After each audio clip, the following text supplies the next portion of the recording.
আমরা আজকে শিখব কিভাবে ফর্মের মাধ্যমে ডাটা এন্ট্রি দিতে পারি, ইনপুট দিতে পারি এবং সেটা পিএসপি দিয়ে রিসিভ করতে পারি। এই টেকনিকটা আমরা আজকে শিখব।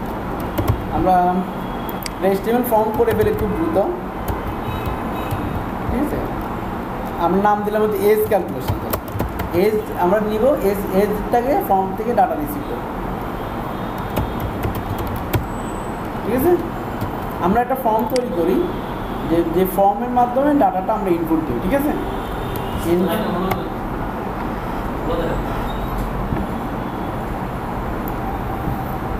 তাহলে আমরা একটা ফর্ম তৈরি করি। Form action is equal to হচ্ছে আমরা সেম পেজের নামও দিতে পারি অথবা ফাঁকাও রাখতে পারি। ঠিক আছে, মেথডটা কোন মেথডে দিব? আমরা জানি মেথড দুই ধরনের, গেট অথবা পোস্ট। আমরা পোস্ট মেথডের সুবিধা আমরা জানি যে পোস্ট মেথডের মাধ্যমে আনলিমিটেড ডাটা ট্রান্সফার করা যায়, পোস্ট মেথডের মাধ্যমে ফাইল আপলোড হয়। ঠিক আছে, আর পোস্ট মেথডের মাধ্যমে যে ডাটাটা সাবমিট হয় সেটা ইউআরএলে শো করে না। আর গেট মেথড হচ্ছে আমরা জানি যে ফাস্টার দ্যান পোস্ট মেথড, আর হচ্ছে ইউআরএলে কী যাচ্ছে সেটা গেট মেথডে আমরা দেখতে পারি। গেট মেথডে ফাইল আপলোড হয় না, পোস্ট মেথডে ফাইল আপলোড। এই পার্থক্যগুলো আমরা গেট এবং পোস্টের মধ্যে জানি। তাহলে আমরা মেথডটা দিব পোস্ট। ওকে, এরপরে হচ্ছে আমরা একটা ইনপুট ফিল্ড নিব, যে এজ দিব ইউজার থেকে। Input type is equal to হচ্ছে আমরা নাম্বার দিলাম, এজটা নাম্বার হয়। হ্যাঁ, ও টাইপ দিবে না গেছে।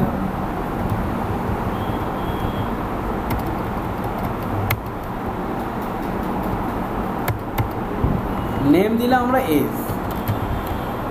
এরপর আমরা একটা সাবমিট বাটন দিব, কারণ ফর্মের ডাটা পাঠাতে হলে কোথাও সাবমিট করতে হয়। এই জন্য আমরা একটা সাবমিট দিব, ইনপুট টাইপ সাবমিট। নেম দিলাম হচ্ছে সাবমিট, ভ্যালু দিলাম হচ্ছে সেন্ড বা সাবমিট, ইচ্ছা। ভ্যালু মানে এই যে সাবমিট বাটনটার গায়ে কী লেখা শো করবে সেটা, এবং এই ফর্মটা সাবমিট করলে এই সাবমিট নেমে ভ্যালুটা কী যাবে সেটা। তাহলে আলটিমেটলি আমার ফর্মটার আউটপুটটা হলে এরকম, তাই না? এটা এখন এখানে আমরা একটা এজ দিলে সাবমিট হলে কি যায়। ফর্মের মেথড আমরা জানি দুইটা, গেট অথবা পোস্ট। আমরা যদি কোনো ফর্মের মেথড পোস্ট দেই,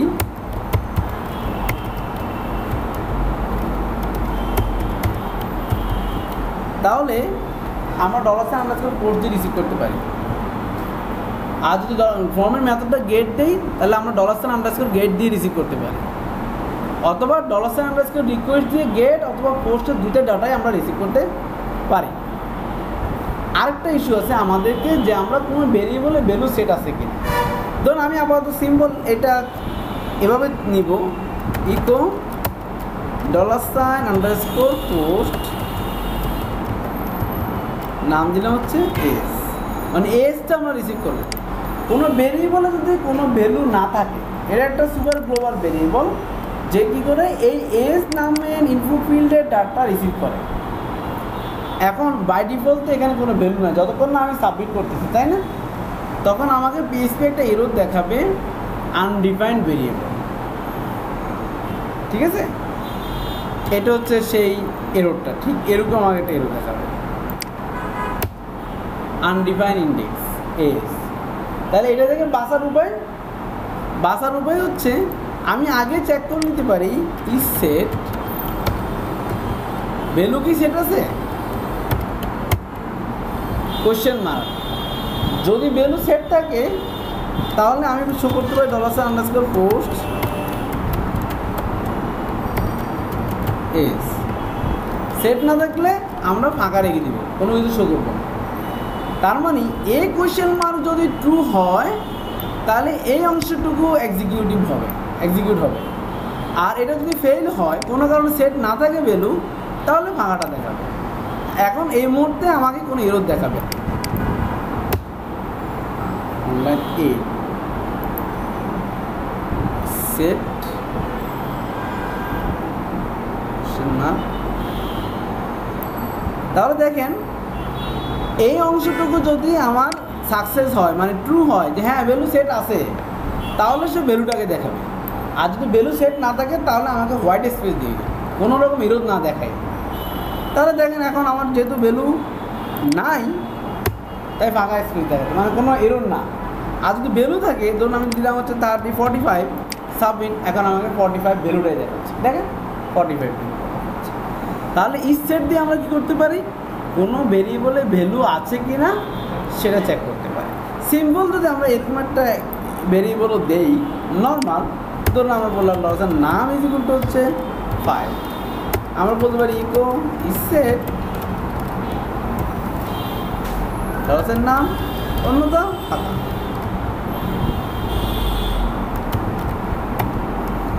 ডলার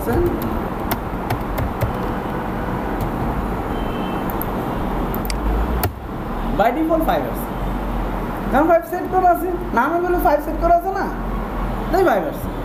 যদি নাম নামক কোনো ভেরিয়েবল না থাকে, নাম 2, নাম 2 এর মধ্যে কোনো ভেরিয়েবলও নেই, ভ্যালুও নেই, তাহলে কি ভ্যালু সেটও নাই, তাহলে সেইটার জন্য আমাকে কোনো কিছু দেখাবে না, তাহলে সেট দিয়ে আর টার্নারি অপারেশন, এটাকে বলা হয় টার্নারি অপারেশন, এক লাইনে চেক করা। এই যে কোশ্চেন মার্ক দিয়ে এটাকে বলা হয় টার্নারি অপারেশন, চেক করে আমি ভ্যালু থাকলে শো করবো, না থাকলে শো করবো না। এতে আমার ইউজার এক্সপিরিয়েন্সটা ভালো হয়। ইউজারের সামনে একটা ইরোর যদি পড়ে তাহলে এটা ইউজার এক্সপিরিয়েন্সটা ভালো হয় না। যত ইউজার এক্সপিরিয়েন্স, আপনি যদি কোড ক্যানিয়নে কোনো প্রজেক্ট করতে চান আর যদি এই ইরোরগুলোকে ইগনোর না করতে পারেন, তাহলে আপনাকে তারা রিজেক্ট করবে, আপনার প্রজেক্টকে নেবে না, কারণ ওটা সিস্টেমকে স্লো করে। এরর শো করা মানে সিস্টেমকে স্লো করে। আমাদের আরেকটা সহজ উপায় আছে, যেটা ওয়ার্স্ট ওয়ে, বেস্ট ওয়ে না, খারাপ ওয়ে, ইরোরকে ইগনোর করার জন্য। ধরুন আমি যদি বলি ইকো ডলার নাম 2, আর আমি এখানে একটা @ সাইন দিয়ে দিলাম, এটা হচ্ছে ওয়ার্স্ট ওয়েতে আপনি ইরোরটাকে অফ রাখলেন, ইরোর আসে বাট ওকে চাপায় রাখলেন, ঠিক আছে। যার জন্য দেখা গেছে যে @ সাইনকে বলা হয় ইরোর ইগনোর অপারেটর, এবং এটা দিয়েও আমি ইরোরকে প্রোটেক্ট করতে পারি। আর @ সাইন যদি না দিতাম তাহলে সেই সেম টু সেম আমার ইরোরটা আসে, ঠিক আছে। তাহলে আমরা বুঝলাম দুইটা ওয়ে, একটা হচ্ছে বেস্ট ওয়ে, ইস সেট দিয়ে আমরা ইরোরকে ইগনোর করতে পারি, ইরোরকে প্রোটেক্ট করতে পারি। আর একটা হচ্ছে ওয়ার্স্ট ওয়ে, একদম সিম্পল, জাস্ট @ সাইন দিয়ে দিলে ইরোরটাকে আমরা প্রোটেক্ট করতে পারি। তো আমাদের এখানে মূল উদ্দেশ্য হচ্ছে ইস সেটটা বোঝার মেইন কারণ হচ্ছে আমরা এই ফর্মের ডাটাটাকে এভাবে রিসিভ করি, ইফ ইস সেট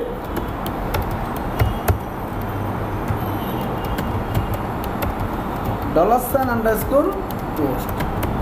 আরেকটা মেথড আছে, আমরা রিসিভ করতে পারি $_ রিকোয়েস্ট দিয়ে রিসিভ করতে পারি পোস্টের ডাটাকে। আর যদি মেথডটা গেট হতো তাহলে $_ গেট দিয়ে আমরা রিসিভ করতে পারতাম। তো পোস্ট আমরা দিলাম, যদি সাবমিট হয়, মানে সাবমিটে যদি ভ্যালু সেট থাকে তাহলে আমি বুঝবো ফর্মটা সাবমিট হয়েছে, তাই না। এখন আমি বলতে পারি ইকো you are কনকেটেশন করলাম $_ is old, ডটটা কি কনকেটেশন করে স্ট্রিং এর সাথে।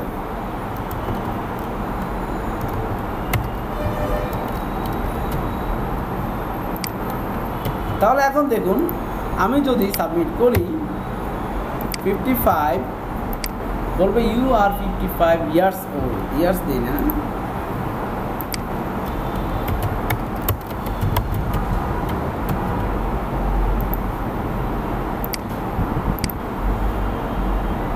ঠিক আছে। এভাবে আমরা ফর্মের ডাটা রিসিভ করতে পারি। কয়ভাবে রিসিভ করতে পারি? গেট হলে $_ গেট দিয়ে রিসিভ করতে পারি। ফর্মের মেথড যদি গেট হয়, ফর্মের মেথড যদি পোস্ট হয় তাহলে $_ পোস্ট দিয়ে রিসিভ করতে পারি। ফর্মের মেথড গেট থাকুক পোস্ট থাকুক, আমার ওটা নিয়ে কোনো টেনশন নেই, আমি $_ রিকোয়েস্ট দিয়ে রিসিভ করতে পারি।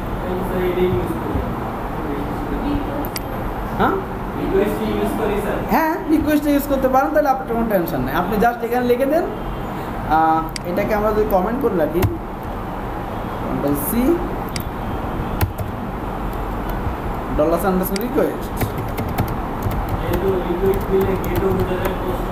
হ্যাঁ গেট পুট এবং কুকির ডাটাও রিসিভ করতে পারে, ইভেন সেশনের ডাটাও আপনি রিসিভ করতে পারেন, সব ধরনের ডাটাগুলো আপনি রিকোয়েস্ট একটা দিয়ে রিসিভ করতে পারেন।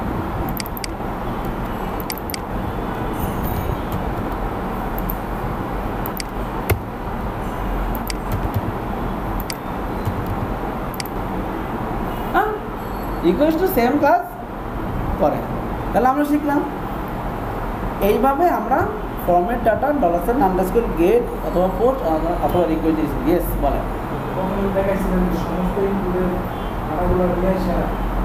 আচ্ছা আচ্ছা, ওনার কোয়েশ্চেন হচ্ছে আমি ফর্মের সব ডাটা একসাথে দেখতে চাই। আমরা তো একটা দেখলাম, এসটা শুধু পেলাম। এখন যদি আমার ফর্মে ইনপুট ফিল্ড আরও হয়, ধরুন আমি আরেকটা ইনপুট ফিল্ড দিলাম name, input type is equal to হচ্ছে text, name is equal to হচ্ছে নেম, ওকে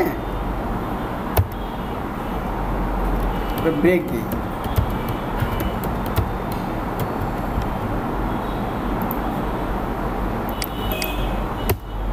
নেম এবং এস, আর সাবমিট বাটনটার আগে একটা ব্রেক দিয়ে দিই।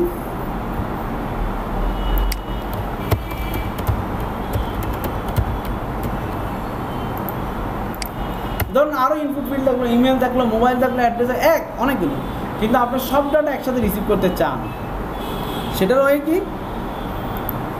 আমরা প্রিন্ট আর নামক একটা বিল্ট ইন অ্যারে ফাংশন আছে, যার কাজ হচ্ছে অ্যারেতে যত ডাটা ইনপুট নেম ফিল্ড আছে এবং তার ভ্যালু আছে, অ্যারেতে যত ডাটা আছে তার কি এবং ভ্যালু বোথ আমাকে শো করবে প্রিন্ট আর দিয়ে।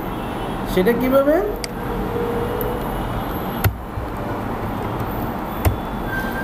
ইকো সৌন্দর্যের জন্য একটা পিআরই দিলাম, অ্যাজ ইট ইজ দেখাবে।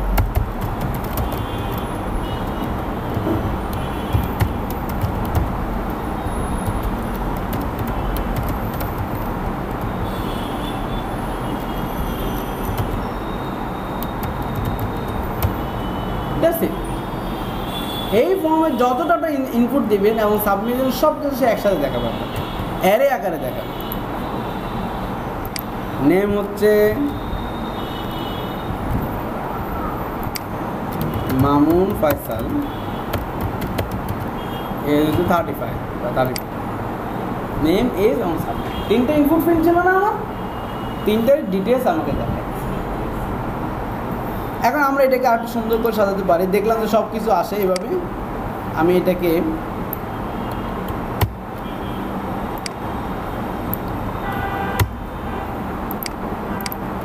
ওয়েলকাম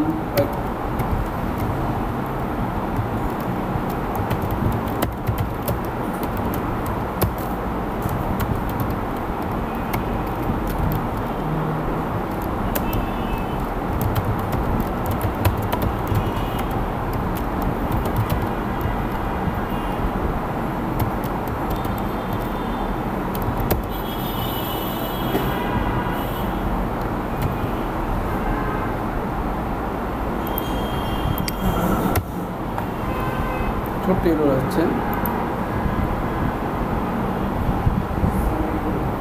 এখানে একটা ডট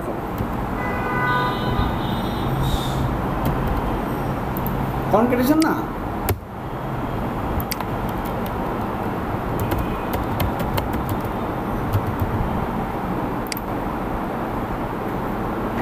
ঠিক আছে, এভাবে আমরা করতে পারি। তাহলে এই ছিল আমাদের আজকে কীভাবে ফর্ম থেকে ডাটা আমরা পিএসপি দিয়ে রিসিভ করতে পারি এবং এটাকে ম্যানিপুলেট করতে পারি। কয়ভাবে পারি, এক হচ্ছে পুরো সম্পূর্ণ ফর্মের ডাটা একসাথে রিসিভ করতে পারি কী দিয়ে, প্রিন্ট আন্ডারস্কোর আর দিয়ে। সিঙ্গেল ডাটা রিসিভ করতে হলে $_request অথবা $_post অথবা $_get, আপনার ফর্মের মেথড যেটা হবে সেটা, অথবা শুধু $_request দিয়ে ইন্ডিভিজুয়াল ইনপুট ফিল্ডের নামটা বলে দিলে ডাটাটা আপনার চলে আসে।